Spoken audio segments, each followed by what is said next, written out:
एक बार फिर से आपका स्वागत है। अभी क्यूएनए सेशन में बात करते हैं। क्यूएनए सेशन में जो है कितने क्वेश्चन हैं हमारे पास? तो 3 क्वेश्चन अभी तक आए हैं आपके। Why are we building Ram temple and why not hospital or university or IIM? Okay, Shankaracharya क्यों ब्रेव कर रहे हैं और क्यों नहीं आ रहे हैं? अच्छा, और इसके अलावा जो है राम मंदिर का निर्माण अधूरा तो प्राण प्रतिष्ठा जो है इलेक्शन के बाद क्यों नहीं हो सकती, 22 को ही क्यों हो रही है? ठीक है, तो इन चीजों पर बात करते हैं हम। जो है राम मंदिर का सबसे पहले राम मंदिर की फोटो हम आपको दिखा दें यहाँ पे।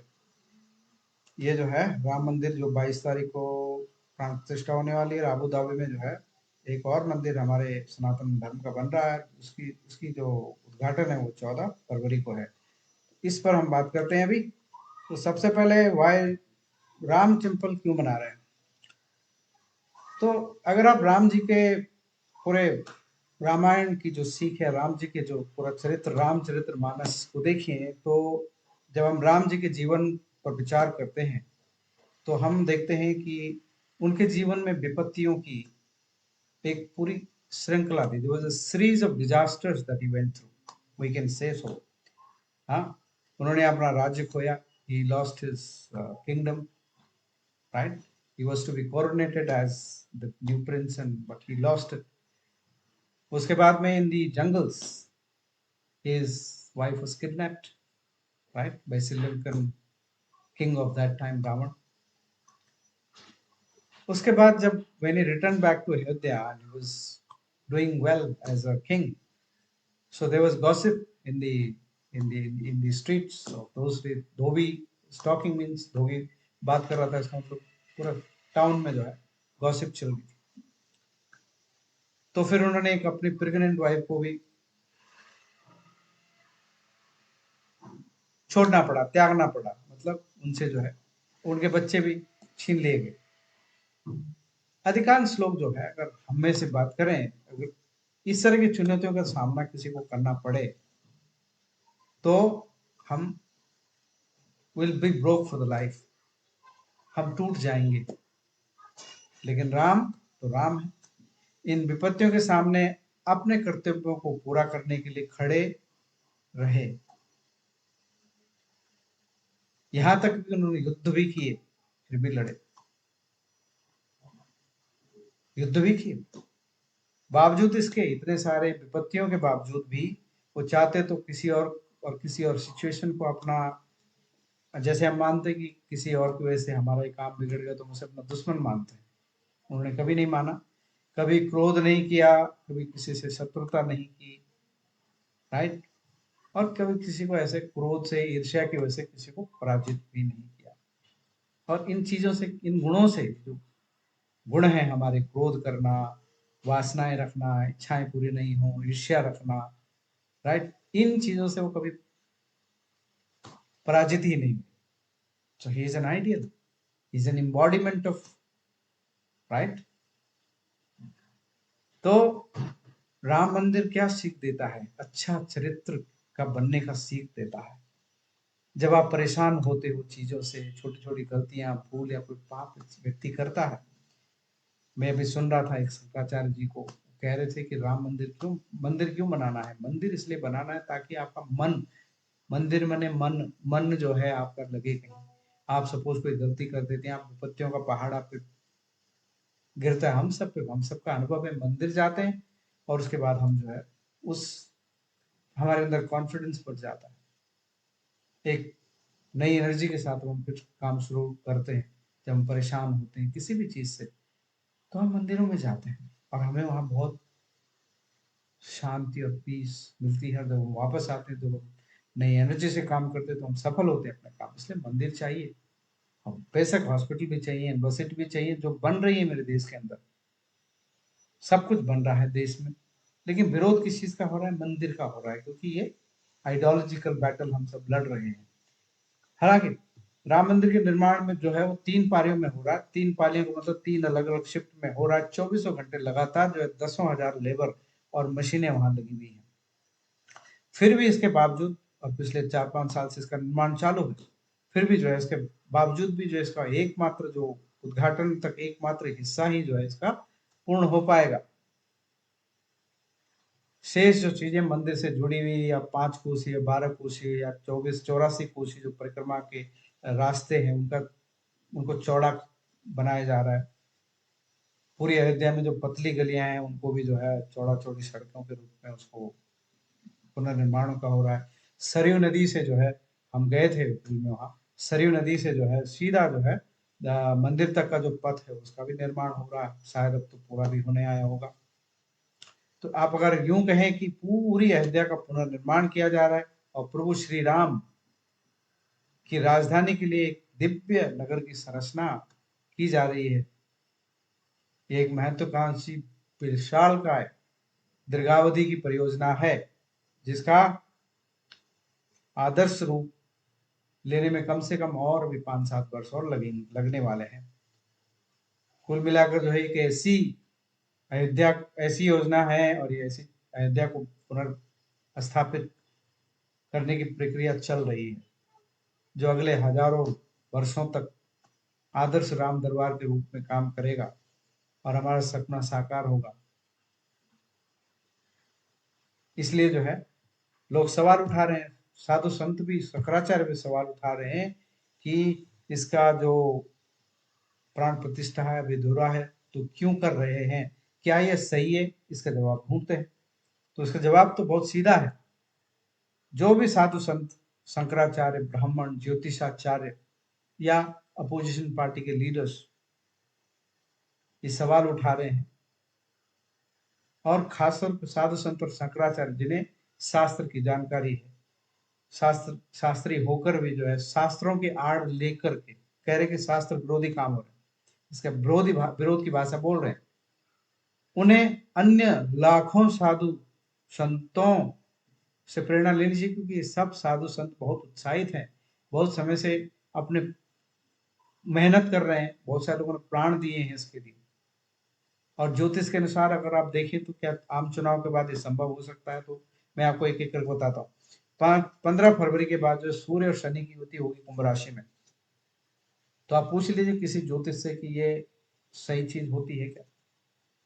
उसके बाद जो है और देखें तो 14 फरवरी को अबू धाबी में जो है हमारा जो सनातन धर्म का मंदिर वहां बना है उसका भी उद्घाटन है।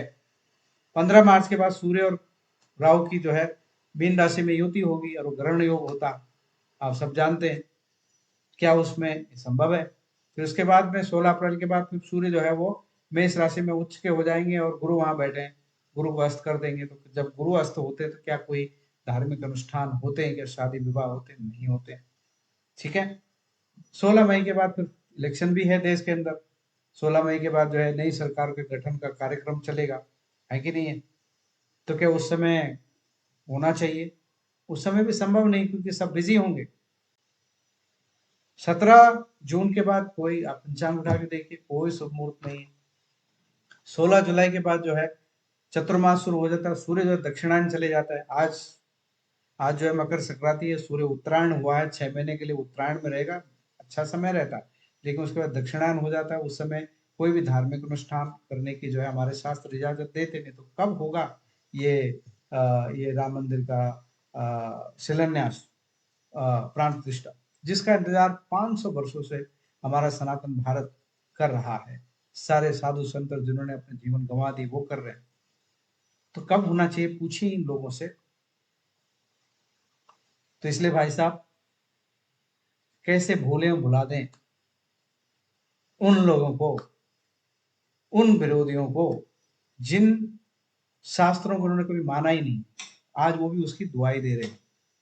जिन शंकराचार्यों को पुलिस की लाठियों से पिटवाया इन्होंने, मैं बताता हूं कब पिटवाया। देश भूल सकता है लेकिन हम नहीं भूलेंगे। ये जो है तमिलनाडु में 2004 में ये हुआ है। कब हुआ है? 2004 में।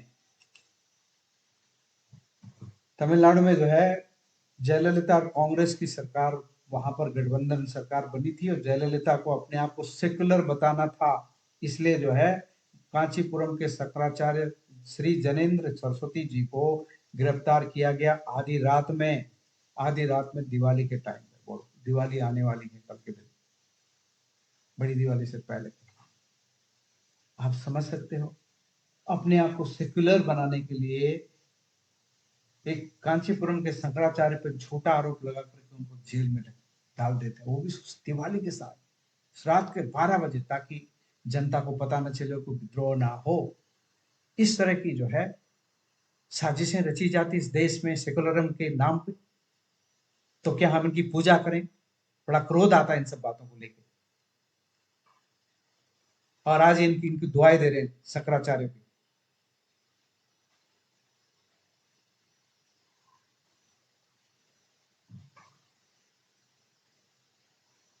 इसलिए जो है बता दीजिए इन राम और सनातन धर्म की विरोधी पार्टियों को, श्री राम जी ने रामेश्वर में भगवान शिव की स्थापना बिना मंदिर के की थी।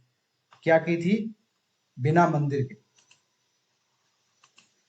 कोई मंदिर नहीं था वहां पे, शिवलिंग के बालू का शिवलिंग बनाया और स्थापना कर दी भगवान ने। आज भी वो रामेश्वर में, आज तो पीछे देखो आप, मैं गया हूँ वहां, बड़ा मंदिर है, बड़ा भव्य मंदिर बनाया गया उस, ये तो अभी बनाया गया। लेकिन भगवान श्री राम ने खुले में समुद्र के किनारे प्रभु श्री शंभु भोले बाबा की आराधना की थी राम जी ने। तब तब तो कोई मंदिर नहीं था, क्यों नहीं आप सवाल उठाते? उसके बाद में सोमनाथ में कांग्रेस पार्टी की सरकार, पहली पहली सरकार उस समय थी जवाहरलाल नेहरू जी के उसमें, वो तो नहीं चाहते थे कि सोमनाथ मंदिर का जो है उद्घाटन हो, सोमनाथ मंदिर बने। लेकिन उस समय के डॉक्टर राजेंद्र प्रसाद, हमारे जो पहले राष्ट्रपति थे, उन्होंने जाके यहाँ पर नेहरू जी के विरोध के बावजूद गए, उनको नाराज करते हुए वहां जाके उन्होंने, जब ये सिर्फ गर्भगृह का निर्माण हुआ था, और वहां पर सोमनाथ जी जो पहला ज्योतिर्लिंग है हमारे भगवान भोले बाबा का, उसका उद्घाटन उन्होंने किया था। तो इसलिए जिन पार्टियों ने कोर्ट में दिए हलफनामे में जो है श्री राम जी को काल्पनिक बताया, 24 वकील खड़े किए, आज ये कह तो रहे हैं कि राम सबका है, लेकिन इनके पेट में दर्द हो रहा है, सबको नजर आ रहा है, पूरी जनता को नजर आ रहा है। तो इन्हें शर्म नहीं आते, बेशर्म है। इसलिए इनकी राजनीति अब अपने चरम पर है। जैसे दूध में उबाल है, आता है, समुद्र में भूचाल है, लेकिन 22 के बाद ठंडा होने लगेगा। मार्च में दही, अप्रैल में मक्खन और मई में घी बनेगा, जिसे राम भक्ति प्रसाद के रूप में ग्रहण कर पाएंगे। लेकिन जो राम के नहीं, वो रोना रोएंगे। किस बात का रोना? ईवीएम का रोना, ध्रुवीकरण का रोना और अंधभक्ति का रोना, अंधभक्ति का रोना।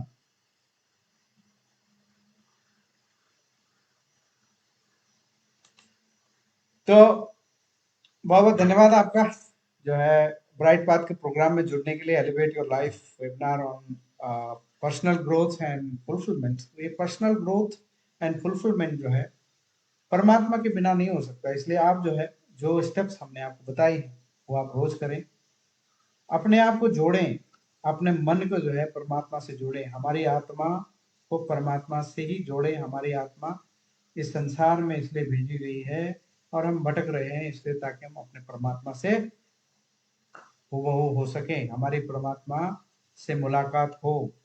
ये परमात्मा का जो ये मन, ये जो हमारी आत्मा, इसका विलय जो है, मर्जर जिसे हम कहते हैं आजकल की भाषा में, कॉर्पोरेट लैंग्वेज, मर्जर होते हैं ना, मर्जर एंड एक्विजिशंस। तो एक्विजिशंस पे तो बहुत हम ध्यान दे रहे हैं, बहुत एक्यूमुलेट कर रहे हैं, लेकिन मर्जर की बात नहीं कर रहे। मर्जर माने मिलना, जैसे पूरी नदियां जो है जाकर के समुद्र में मिल जाती हैं, उसी तरह से हम सब आत्माएं परमात्मा से मिलने के लिए ही बनी हैं, और हमें वही हमारा अंतिम लक्ष्य है। सो बहुत बहुत धन्यवाद आपका। अगले कार्यक्रम में फिर से हम लेके आएंगे नया कार्यक्रम। बहुत बहुत धन्यवाद। Thank you so much. Have a nice time and wish you once again a very happy Uttarayan, Makar Sankranti, Bihu, Lohri, Pongal, etc. Thank you. Have a nice time.